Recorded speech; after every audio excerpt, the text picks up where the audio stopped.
Hello, everyone, and welcome back to Gridiron 2023. Dr. Ron Poniewasz and Professor Larry Kelly one more time on the Gridiron Show as we recap the final week of the regular season and dive into the postseason. Larry Kelly is a member of the Luxembourg, Garbett, Kelly & George law firm. He's also the varsity baseball coach at Shenango High School and the former 9th grade boys basketball coach at Newcastle. He will tell you everything you want to know about Newcastle basketball throughout the course of the segments. Larry, welcome aboard and thank you for joining us. Well, I can't help it because I think at Newcastle basketball, when Coach Belundo was there and still is there, we were kind of the gold standard for what a program should be and how you get it done. So listen, I still bleed red and black, even though I'm the head baseball coach at Shenango High School. I'll never leave my red and black colors. And there's a lot of reasons to do that because one of our Red Hurricanes, Geno Stone, picked off his 5th pass last weekend, and Malik Hooker, his Dallas Cowboys, had a great game this past weekend, laid a beating on the Rams. So the Newcastle alumni are showing well in the professional ranks. Okay. 2 guys that I had an opportunity to coach and will never forget. All right. This week, our final week of October, is we have our Athlete of the Week. Turned in quite a performance to help his team get to the postseason for the first time since 2011. We'll have a couple topics in the middle to tell you about, a couple teams in particular that we will talk about. And then our final segment is our schedule portion of the broadcast. As I mentioned before, we are going into the postseason this week, so an abbreviated schedule nonetheless. But however, right from the jump, Athlete of the Week, and it is Ellwood City Lincoln's Elijah Palmer-McCane. Elijah Palmer-McCane is 6 foot, 205-pound junior running back for the Wolverines. Last week, he had 15 carries for 154 yards and 4 touchdowns on runs of 1, 41, 39, and 2 yards in the battle for the Revell Cup as Ellwood City rolled past Riverside 41-0. And most importantly, Larry clinched a playoff spot for the first time since 2011. This young man's been doing it all year. Averaged 10 yards a carry last week, 4 touchdowns. That followed a very impressive performance against Neshannock, where he gained 100 yards against the Lancers. And there aren't too many running backs this year that can say that have gained 100 yards. He's one of the reasons that the Ellwood City program has turned around. It wasn't so long ago. There was a streak of winless games at Lincoln High School in Ellwood City. They went a period of 2 or 3 years where maybe they didn't win or won 1 game. But it's been a great turnaround. Coach Bradley's done a tremendous job down there. And one of the reasons is Elijah Palmer-McCane. This young man has showed up every week, has run hard, has scored touchdowns in a variety of ways, very deserving of Athlete of the Week. Absolutely. Larry, for the year, Elijah Palmer-McCane has 1,393 rushing yards and 18 touchdowns. So week in and week out, he's done it on the gridiron for the Wolverines. And Larry, what makes this kid such a great running back? Well, his size, 6'2", 205, is a pretty big running back. And if you look back over the course of the season, he doesn't just score from in close. He's had many touchdown runs of 25, 30 yards or longer. So, he has an opportunity at the next level. When you have his kind of speed at his kind of size, you're going to get some looks. And he's only a junior. I got to believe Coach Bradley's pretty happy to have him back next year in Ellwood again. With a young man like this, will be a force to be reckoned with in the conference. And, it's just nice to have young men like him who can get it done like he's gotten it done. And not only, like I said, last week against Riverside, but also the week before against Neshannock. I'd like to know how many running backs have run for 100 yards against the Lancers this year. Not many. Right. Yep, absolutely. Okay, that's Elijah Palmer-McCane, junior running back, 6 foot, 205. 15 carries, 154 yards, the 4 touchdowns on runs of 1, 41, 39, and 2 in the 41-0 win over Riverside. They got it done in a game that they had to do it in. And Larry, they didn't mess around. They got a big lead early and crews. So they didn't put it in the hands of the refs or Riverside. They didn't give them a chance. They just took it right from the jump. Well, they dominated the statistics. If you look at the statistical advantage, Ellwood ran the ball for 215 yards and limited Riverside to 58. But as I said all year, they've been very balanced in their attack, because they also had 170 yards through the air, limited Riverside to 84. The total yardage difference last week was 377 for Ellwood, 128 for Riverside, and that's why the score was what it was. All right. Elijah Palmer-McCane is our athlete of the week for this week, and their big win over Riverside. And there's playoff football to talk about for Ellwood City. We'll do that in the third segment. But coming up next, we have our secondary topic where we talk about a couple of schools here, and we'll do that here on Gridiron coming up next. We all know there's an advantage to being the home team, to playing at home.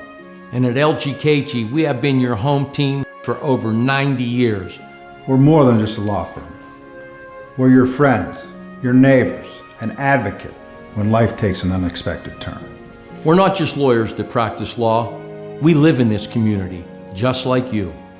When you need us most, we're at our best.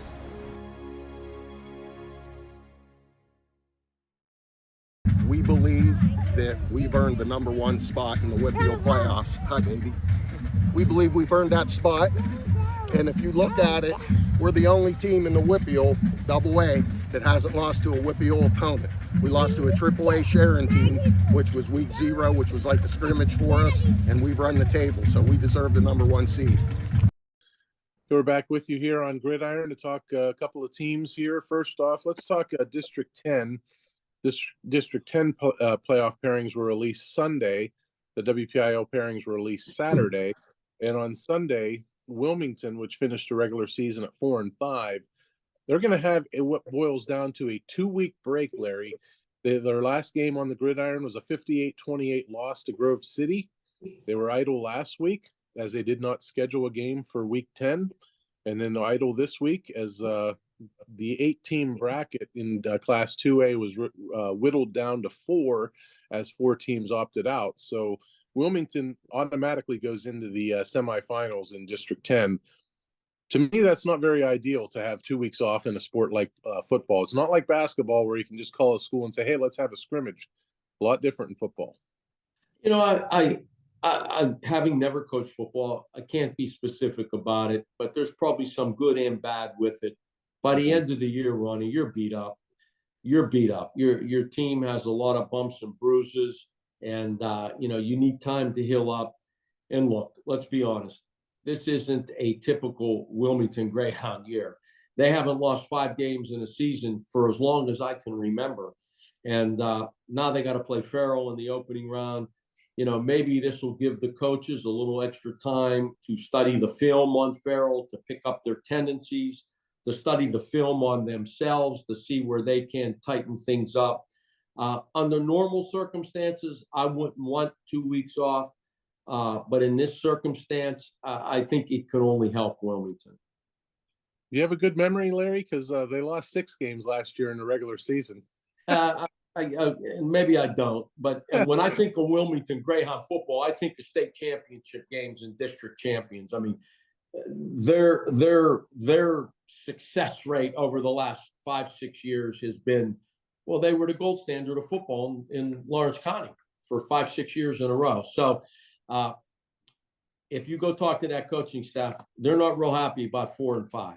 But I will say this, the last couple of games, last week, I think they ran the ball for 400 yards and still got beaten pretty badly. Mm-hmm. Normally, if you have that kind of control of the line of scrimmage, you can run the ball for 452 yards or something like that. You're going to be in most games. But again, I think that the couple weeks off will give them a better chance of being successful against Farrell. Yeah, you're doing something right when you're putting up that much rushing yards, but at some point the other team is buckling down and getting them off the field, probably on 4th down stops. They did score 28 points in that game, but the bad part is they gave up almost 60. They gave up 58. Yeah. And much of it through the air, as I recall. You got to play defense, Ronnie. I don't care what the sport is. You got to play defense. You got to be able to make stops and I don't care what the sport is. I don't care if it's hoops. I don't care if it's baseball. I don't care if it's football. You got to be able to get stops. You got to be able to shut the other team down. Waiting for them when they do finally take the field, wherever it is. November 10th is actually November 11th. They have a bye to the Saturday game. Actually, that's all we know is it's a Saturday game. Is Farrell, and Farrell's coming off a loss. Farrell played last week. They believe they played Erie Cathedral Prep is who they played, and so they're actually going to have a little bit more familiarity in terms of getting on the field and playing somebody, although it didn't go very well for Farrell, but still, they did get on the field last week.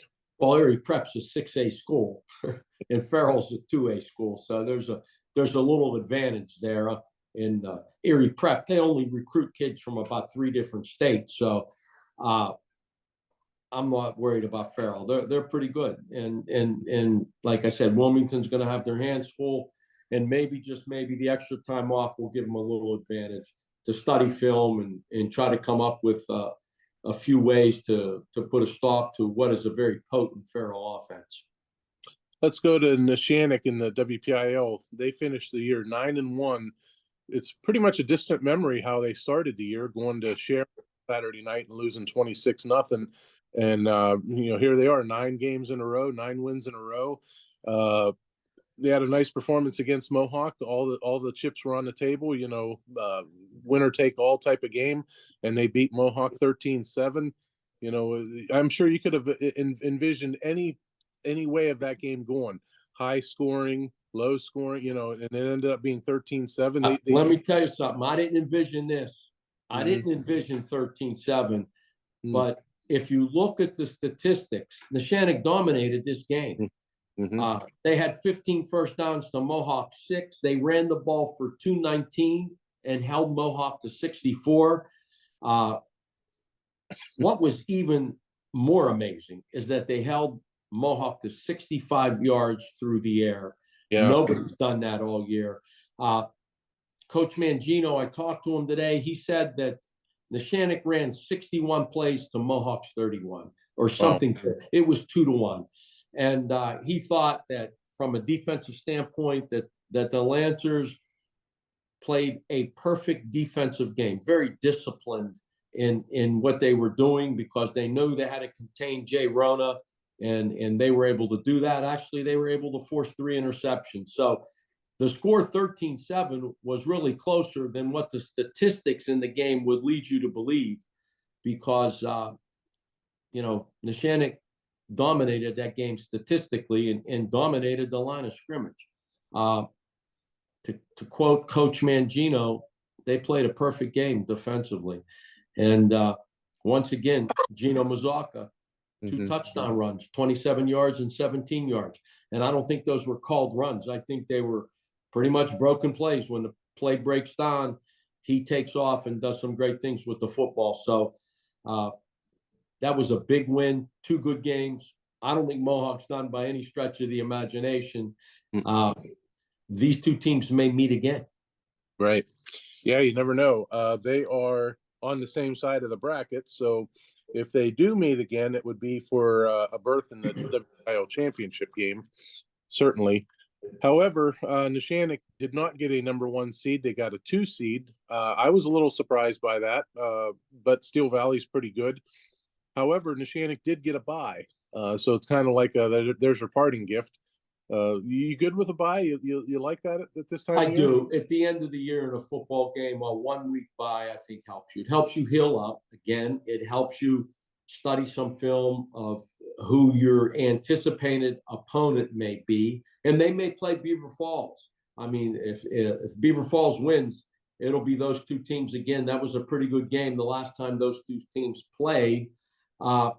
So yeah, a bye at the end of the year doesn't bother me. And quite frankly, the difference between a 1 and 2 seed, in my view, is irrelevant.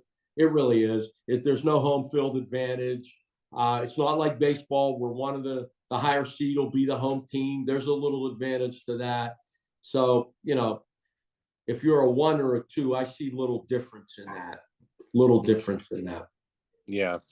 Okay, and our last school we want to talk about is the school that did not make the playoffs this year.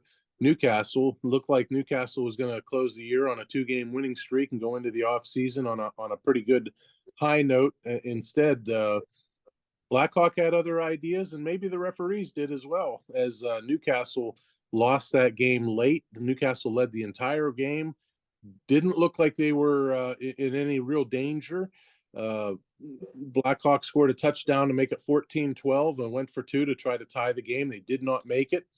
I was surprised that Blackhawk went for an onside kick with, I want to say it was 3 minutes and 20 seconds to go in regulation with 2 timeouts. I was very surprised by that. I thought they would kick deep. However, they did an onside kick. It did not travel 10 yards, about 5 yards after the kickoff. JT Warren catches it out of midair, and he's gone for a touchdown, or so we thought. And the whistles were blowing. It sounded like as I told you in between segments, it sounded like a burglar alarm going off.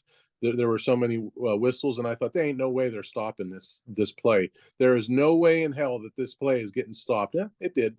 And they took off the touchdown, and they penalized Newcastle for sideline warning. So in how many ways can you screw Newcastle? Let us count up the ways. Well, there's a penalty. There's a touchdown that was taken off the board. Then it got worse. There was a 15-yard penalty after the punt for what Stacey Robinson said must have been launching, which he didn't see it. I didn't see it. It was a good hard hit. And then a couple plays later, and they're in the end zone celebrating a touchdown and a win. That's a tough loss for the Hurricane. It certainly is. The touchdown was scored with less than 20 seconds left, and it was a 23-yard touchdown pass. That's a tough way to lose a game. It's a tough way to end the season. It gets tougher when the refs blow a call. It just does, But truth be told, statistically, Blackhawk dominated that game. They had 344 total yards. Newcastle has 188. So it just was a tough year for Newcastle, and they need to do something to pick themselves up. We buried one of the Newcastle legends today. Dennis Alisco was a guard on the 73 team that just was, had the reunion. And, he's a throwback. When all the guys that were there, Rick Rosanna was there, Rick Sumner was there. It just makes you remember about the tradition of Newcastle Red Hurricane football. Denny Flora was there. All the greats, they were there to pay tribute to this young man. Dennis Alisco, starting guard on the championship team, was an absolute warrior. I'm just hoping that Newcastle at some point in time can, return to that type of success, because it's hurtful to people who are graduates of the school, and especially the guys that played, to watch their inability to win games. And it's not that the kids aren't trying. They certainly are. It's not that the coaches aren't coaching their rear ends off. They are too. But it's just something that's going to take some time. Remember, Ellwood went 2-3 years, didn't win a game, and they've seemed to turn their program around. And as I like to remind people, I think it was 3 or 4 years before Newcastle won the WPIAL championship in 1998 at the highest classification. The team was 0-10. They were 0-10. So it can be turned around. You touched on Dennis Alisco, that in the 1973 team was honored earlier in the season at Taggart Stadium. Was he in attendance that night, Larry? Do you know? No, he wasn't. He was in the hospital. He was still in the hospital. Okay. His sister came. His sisters, Susan and Linda, were there in his stead. But Dennis was a Red Hurricane, Ronnie. He was the epitome of a Red Hurricane. Just a tough guy who had the heart of an angel. Yeah. And then getting back to the game, as Stacey told me after the game, the referee told him, we missed that call. Have you ever encountered something like that, where a referee tells you after the game, that they got it wrong? And if so, how did you feel about that? I've never had that happen, but I watched it happen when we lose to Laurel Highlands, when they called a foul with 0.8 of a second left, sent Rodney Gallagher to the line. That referee blew that call. But Ralph Belundo showed you how to handle it. You know, he handled it with dignity and class, as he always does. The official who didn't make the call, okay, the side official, came over to Ralph. He said, "Coach, just do me a favor. Go back into the coaching box, and then you can say whatever you want to say." And I thought that official handled it right. I've been there. I mean, when they blow, and that call cost us the WPIAL championship game. It didn't just cost us a game; it cost us the WPIAL championship game. I never get off the bench when I'm an assistant coach, because that's not my place. But even I got off the bench when they made that call, you know, and I didn't say anything, but you know, that's how you got to handle it, Ronnie. There's nothing you can do. Say your piece, but don't do anything to exacerbate the situation. You know, had Ralph got out of control there, not only would there have been a foul, there would have been a technical foul, 2 more shots, and they would have gotten the ball out of bounds. I think you told me that after the ref blew that call, then they also called the penalty on Newcastle sideline. Did you tell me that? Yeah, for a sideline warning. They had been warned earlier in the game, and the kids thought they scored a touchdown that would have put it out of reach, and actually they're coming off the sideline to celebrate. So they had the touchdown taken away from them, and oh, by the way, here's a sideline warning penalty also. Yeah, I mean, that's just exuberance there. I mean, a good official doesn't make that call, but I don't know. It's sometimes you just shake your head and you bite the bullet. There's nothing you can do about it, Ronnie. Yeah, like I told you in between segments, I don't want to be told that they blew a call. I'd rather not know. I'd rather the referee just keep it to himself and let us all live our lives, because I couldn't handle that. No, I give the referee credit for coming up to Coach Robinson and saying, "I blew it." That takes a big man to do that. "I blew it, Coach. I'm sorry, I blew it." I think that's what you need to do in that situation. You know, it's integrity, it's credibility. Mm-hmm. I blew it. That doesn't happen very often. It doesn't. Right. Yeah. Okay. Well, that is our secondary topic. We touched on Wilmington and their 2-week break. Neshannock getting a bye after a fantastic win over Mohawk. And then we touched on the Newcastle end of the season. So that was our secondary topic. And Larry, we have one more. It'll be our schedule segment, and we'll do that next right here on Gridiron. We all know there's an advantage to being the home team, to playing at home. And at LGKG, we have been your home team for personal injury cases involving automobile accidents and workers' compensation claims for over 90 years. At LGKG, over 10,000 clients have trusted us to represent them. We know how to present your case to a Western Pennsylvania jury. We know what makes them tick. We know how to win.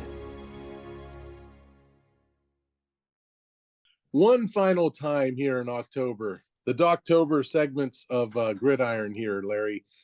The Friday, November 3rd schedule, first round of the playoffs. These games are all Friday, November 3rd. They're all 7 p.m. kicks. First off, Burrell 4-6 at Mohawk, which is 8-2. This is a WPIAL Class 2A playoff matchup, and these games are all WPIAL playoff games. So Mohawk getting back on the gridiron after losing 13-7 after getting really stopped cold by Neshannock throughout the night.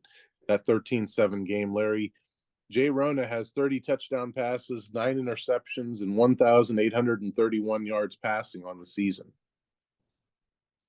He's an outstanding quarterback, and that's what makes it so impressive that Neshannock held them to 65 yards passing on Friday night.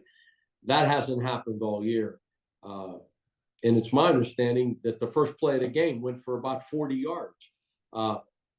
And so after that, you know, it was, they tightened down. But I look for Mohawk at home to take care of business. I look for them to bounce back. and I look for them, quite frankly, to be in a semifinal game against Neshannock somewhere down the road. These teams are both that good. Ellwood City, which is 5-5, going to the playoffs for the first time since 2011, as we said earlier, at Washington, 9-1, Class 2A matchup. Elijah Palmer-McCane, 1,393 rushing yards. Larry. Laurel 4-6 at Clairton, which is 8-2. There you are. Okay, welcome back, Larry. Yeah, well, yeah, we had a little technical difficulties there, but listen, Laurel came to play against Shenango last week, and they did a pretty good job. And what was impressive, they always have run the ball, and they ran it for 136 yards against Shenango, but threw it for 221. And we've been talking about that all year. They need to be a little more balanced. Well, that game is starting to click for Laurel, and that's going to make them more dangerous. And I just think it's a matter of their young players' maturation. They're becoming more experienced. And as a result of that, their passing game is becoming more potent. And this is a pick'em game. I know Clairton's good. They were one of the top teams in the WPIAL for years and years. And the game's at Clarion, but Laurel's playing their best football of the year. Yeah, Laurel's 4-6, Clairton 8-2. This is a 1A matchup. Ben Hennon, 966 rushing yards. He would have been over 1,000 this year, but remember they held him out against I believe Berlin Brothers Valley, which was the non-league game. He was a little banged up, and they said, hey, you know what? Let's hold him out. Conference play gets going next week, and no sense in putting him at injury risk. And so 34 yards short of 1,000, but quite a year for Ben Hennon. Oh, absolutely. Yeah. And Laurel's been getting better with each passing week, and they played well against Shenango last week. Yeah. And junior high champs also for Laurel. So they're on the come again. Yeah. A lot of great. They got quite a pedigree out there. Laurel football, since George Miles has been there. They got quite a football pedigree.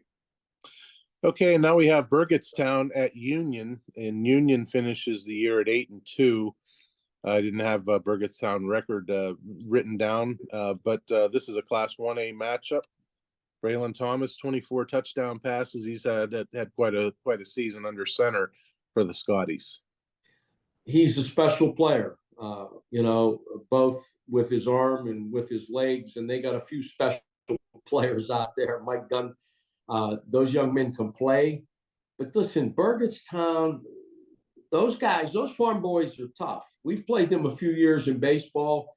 Those kids are tough. So Union better be ready to go. Don't take them lightly. But I still think that Union is one of the best teams in Class 1A. What was their seed, Ronnie? Union? Yeah. 5, I believe. I'm not. Yeah. You know what? I have it right here. Yeah, they're 5. And who's the 1 seed in that bracket? Southside? Yep, and they're on the same side of the bracket. Yeah. Okay. Well, I don't know who 2, 3, and 4 are, but if they're better than Union, I want to see them because this Union team's really good. 2 is Fort Cherry, 3 is Bishop Canavan, and 4 is Clairton. Clairton's a good football team, and they really are. They have pedigree, but I like Union. Union's been there in the big games. I like them, and they're well coached, and I think they can make a long run in the WPIAL playoffs. Fort Cherry has a quarterback that's been getting a lot of looks from Division I schools. I think Pitt gave him an offer. Maybe Penn State and West Virginia might be in on that mix as well. Larry, Union's going into this in a different perspective. They're usually the hunter along with everybody else. This year, they're the hunted. Yeah. They're not going to catch anybody by surprise. And they pretty much have been playing the same players for the last 2 years. So there's a lot of film out there on them. And but what makes Braylon Thomas special is when the play breaks down, that's when he's most dangerous. And you better keep contained on him, or bad stuff's going to happen to you. Mm-hmm. With a win by Union, that sets up either a rematch with Laurel, if they get it done against Clairton, or If they don't get it done against Clareton and it's Clareton against Union, boy, is that going to be quite a matchup. That'd be a great game. Yeah, that'll be a great game. Clareton, again, year in and year out. You know, they have been one of the best teams in 1A WPIAL football year in and year out. They have pedigree, but so does Union. So that's what it's all about. There are no slouches in the playoffs, Ronnie. Everybody can play. Everybody has pedigree. Everybody that's in these playoffs are teams that have been there before, and they know what it's like to play in a playoff atmosphere. Okay, Larry, that concludes it. We have 4 playoff games all set for Friday. 2 teams, Neshannock and Wilmington, both have a bye this week, so they will get back on the gridiron next week. Neshannock more than likely on the 10th on a Friday, and Wilmington's game is scheduled for the 11th, a Saturday. We do not know a time or a site. We do know that they're playing Farrell, though. That's going to be no picnic. That's not a gimme at all. No, but they've seen him one time, so there's some good coaches out there at Wilmington who will have them schemed up. But at the end of the day, it's all about the players, Ronnie. I've coached for 25 years in different sports. It's all about the players, and their ability to get it done and execute the plan. Okay. Larry Kelly, I appreciate you joining us this week. Thank you for everybody out there that tuned in. Congratulations to all of our county teams, whether you're in the playoffs or not in the playoffs, for such a great season. And enjoy the playoff ride, because we're in the playoffs right now, and hopefully look forward to talking about more teams continuing that playoff journey next week. And we'll do that right here on Gridiron next week. Best of luck to our teams playing in the first round of the playoffs.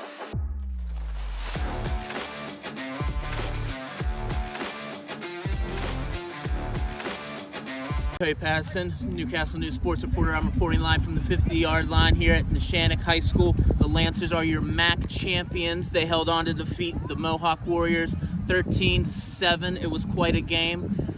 Stay tuned and stay intact.